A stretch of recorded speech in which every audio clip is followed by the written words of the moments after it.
시편 119편 41절에서 48절 말씀 우리 같이 한 목소리로 읽도록 하겠습니다.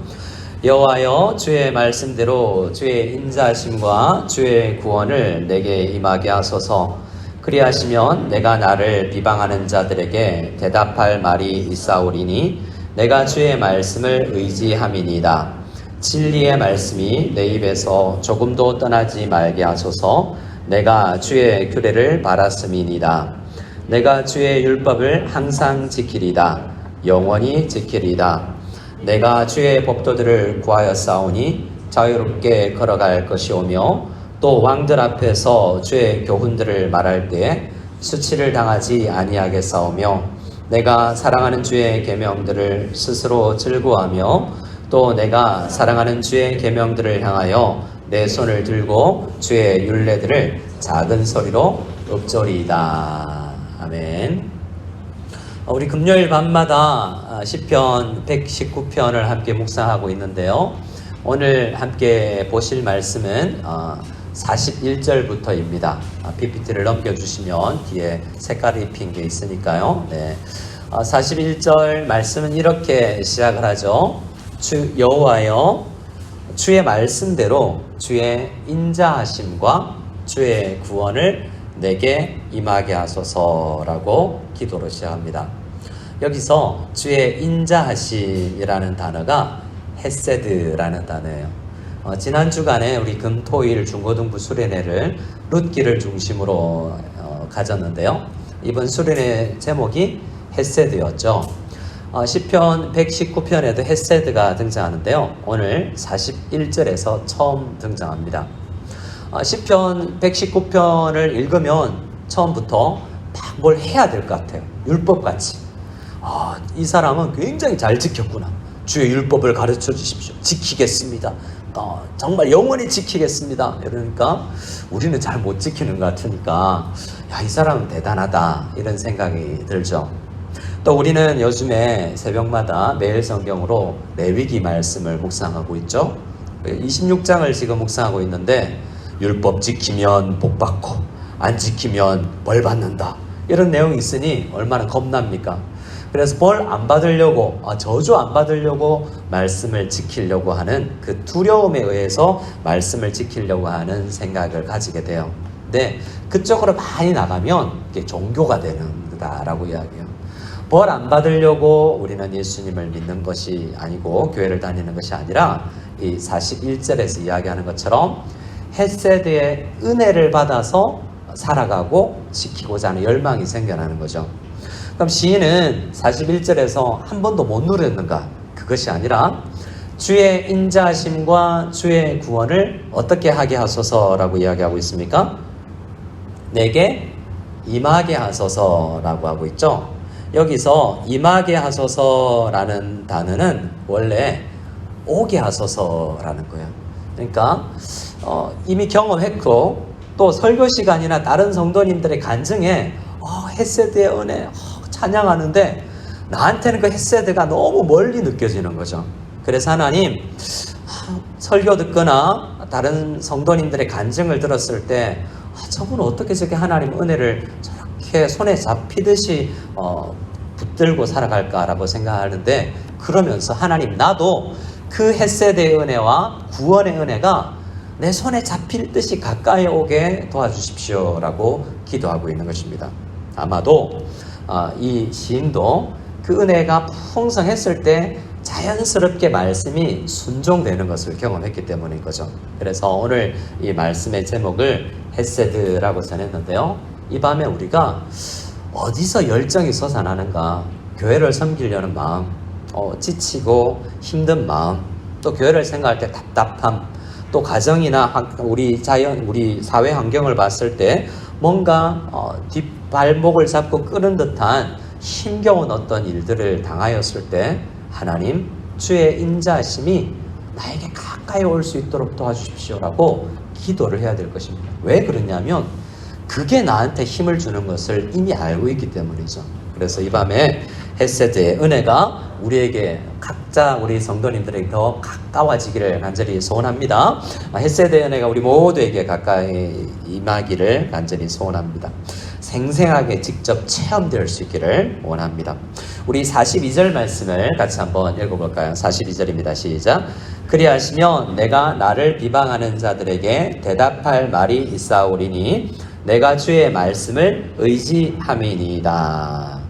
자, 이 말씀을 보면 이 헷세대의 은혜, 하나님께서 공급하시는 그 영원하고 변함없는 사랑의 은총을 받아야만 이 사회에서 살아갈 수 있는데, 특별히 나를 비방하는 사람들에게 위축되지 않고 내가 당당하게 신앙인으로서 서 있을 수 있겠다라는 것입니다.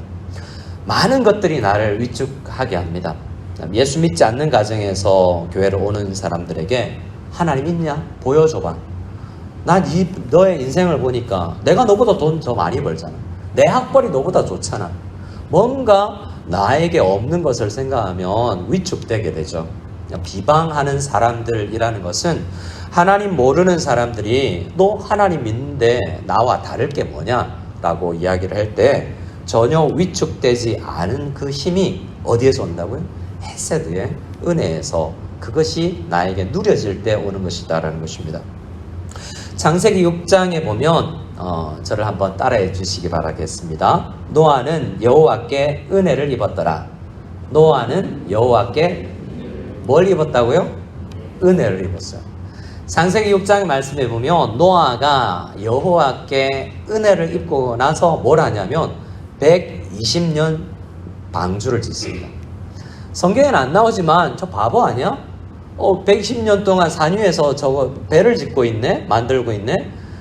많은 사람들이 수군거렸겠죠. 120년을 믿음 가운데서 시종여일 살아갈 수 있는 힘이 어디서 나왔겠는가? 창세기 6장 8절에서는 노아가 여호와께 헷세드의 은혜를 입었다라고 이야기하는 것입니다. 그러면 첫날 입으면 120년 가는가? 그게 아니겠죠. 새벽에도 경험하고, 하나님 주의 인자하심과 구원을 내게 가까이 오게 하소서, 반대로 떠나가지 않게 하소서라는 그 기도의 시간들을 통해서 수많은 사람들의 비난, 비방하는 그 세월을 이겨낼 수 있었을 것입니다. 그래서 창세기 6장 22절에 보면 노아가 여호와께서 말씀하신 것을, 명령하신 것을 다 준행하였더라라고 이야기하고 있습니다. 그래서 레위기에 이 순종 안 하면 벌 받는다라고 이야기할 때 그 순종의 힘이 어디서 나오는가? 우리에게서 나오는 것이 아니라 먼저 은혜를 받아야만 나올 수 있는 것이다라는 것이 아는 거죠. 그래서 우리는 내가 열심히 사는 것이 아니라 은혜가 필요한 사람들이구나라는 것을 알게 되는 것입니다.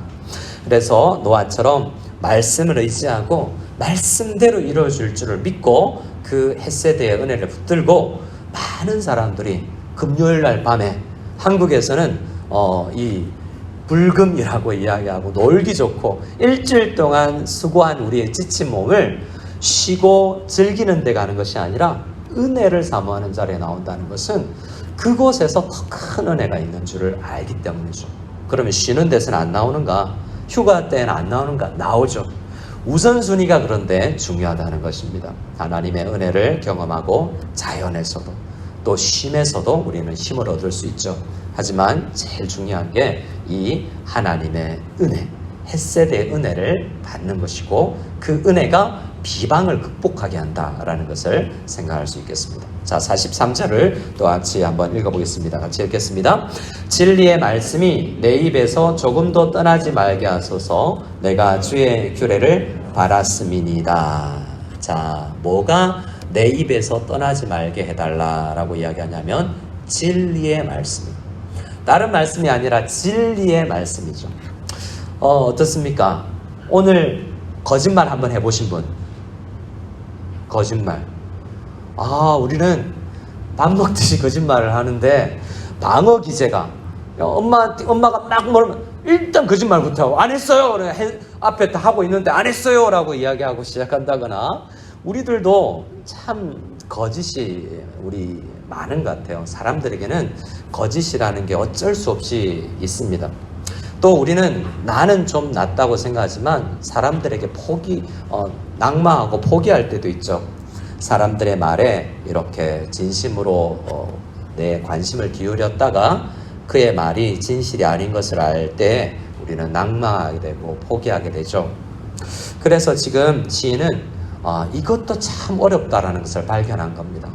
정말 내가 다른 사람들에 대해서 비방을 극복하는 것도 중요하지만 내 속에서 뭔가 거짓이라는 게 나오는구나라는 것을 발견하고 하나님, 내 입에서 나는 하나님을 믿는 사람이고 은혜를 체험한 사람이니 내 입에서 제발 입을 열면 진실한 것이 좀 나오게 도와주십시오 라고 시인은 기도하고 있는 것입니다. 그래서 오직 교회에서, 가정에서 누구를 만나든 진실한 것이 내 입에서 나오기를 간절히 소원하는데 그것이 나 정직해야지 라고 해서 되는 것이 아니라 다시 41절로 가서 헤세드의 은혜가 체험되어야만 거짓된 나를 위한 하나님의 그 사랑, 나는 참 거짓된 사람이지만 신실한 하나님께서 나를 변함없이 사랑하시는 그 사랑을 경험해야만 내 속에 있는 것이 변화되고 레위기 말씀처럼 마음의 할례가 이루어지게 되고 그래서 내 속에서 선한 것이 나오게 된다는 것을 알고 하나님, 내 입에서는 정말 선한 것, 좋은 것이 나올 수 있도록 도와주십시오 라고 기도하는 이 밤이 되었으면 좋겠습니다. 우리 44절 말씀을 같이 한번 읽겠습니다. 44절 시작. 내가 주의 율법을 항상 지키리다. 영원히 지키리다. 지키겠다는 결단의 내 의지가 아니라 하나님의 은혜를 입어야만 지킬 수 있을 것입니다 라는 고백인 것입니다. 45절도 읽겠습니다. 45절 같이 읽습니다. 시작. 내가 주의 법도들을 구하여 싸우니 자유롭게 걸어갈 것이오며. 자, 여기서 자유롭게 걸어갈 것이며 라는 말씀이 있는데 이 자유롭다라는 말은 거침없이 걸어가는 것입니다. 힘있게 신앙생활 할 때 여러분, 제가 중고등부 한 선생님께 우리 고3 모임을 하면서 귀한 말을 듣고 참 좋다, 나도 저거 내가 필요하면 권면하고 나도 그래야지 라는 생각을 했는데요. 그 고3 선생님이 우리 학생들이 한국으로 가는데 우리가 모임을 하면서 식사하고 함께 권면하는데 아이들한테 권면 좀 해주십시오 라고 했더니 그 선생님이 얘들아 평생 주일 성수해라 라고 이야기하는 거예요. 평생. 왜 그런 이야기를 했냐고 나중에 물어보니까 평생 주일 성수하기가 쉽지 않대요. 평생 주일 성수하려면 우선 어떻게 해야 된다고요? 안 아파야 됩니다. 일주일 주일을 교회에 올 수 있으려면 안 아파야 돼요. 개근할 수 있는 거죠. 또요, 상처를 받거나 웬만한 거침이 있어도 포기하지 않고 그곳에 발걸음을 가야 되는데요, 교회로 발걸음을 하기가 거북스러운 때가 분명히 옵니다. 그런데도 갈 수 있는 것, 자유롭게라는 것은 마음대로 산다는 게 아니에요.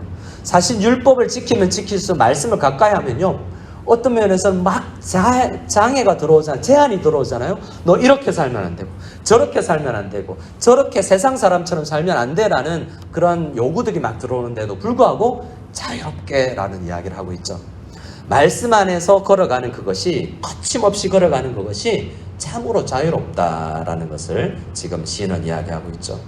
하나님 앞에 내가 정말 뒤처지지 않고 뒤로 물러가지 아니하고 앞으로 전진하며 자유롭게 누구도 시키지 않고 억지로 하는 것이 아니라 우리가 하나님의 일을 할 때도 두드리면서, 제가 전사님 어릴 때, 제가 중학교 때 전사님 했던 설교가 지금도 기억나는 게 하나님 충격, 그렇구나 라는 생각이 들어서 그때부터 기도했던 것이 있습니다.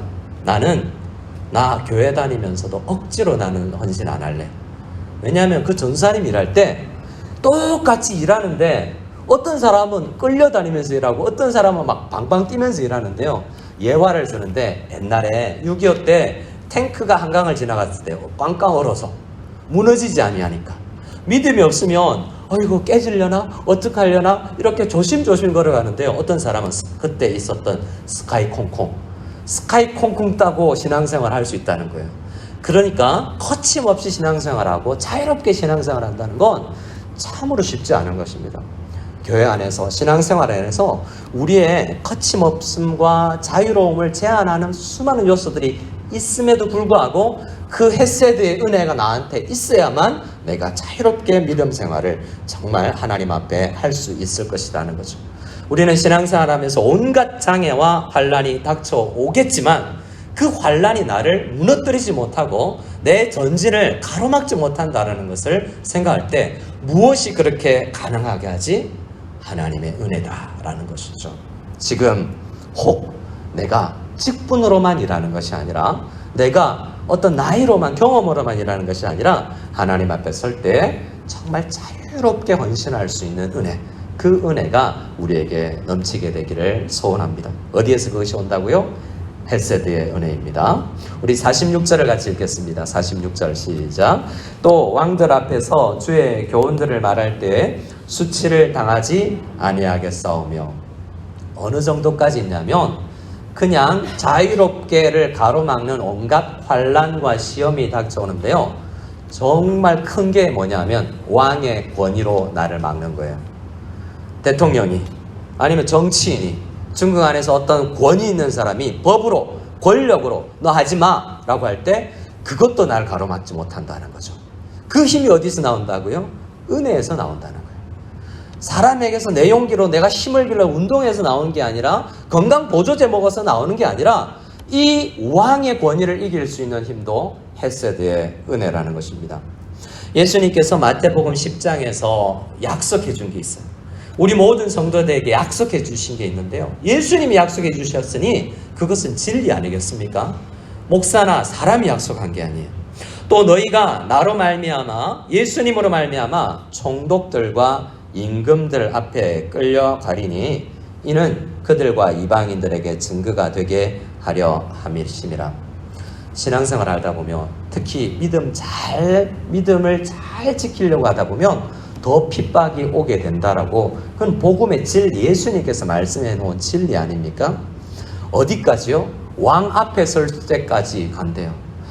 파출소에서 해결 안 되고 웬만 감옥에서 해결 안 되고요. 왕 앞에 내가 선다라는 건 상당한 어떤 정치범이나 비중 있는 죄가 아니면 서지 못하는 거거든요. 그런데 그 앞에서 주님께서 약속해 주신 게 있습니다. 걱정 마라. 그 앞에서도 말할 수 있는 말을 내가 너의 입에 넣어주겠다라는 약속을 해주셨죠.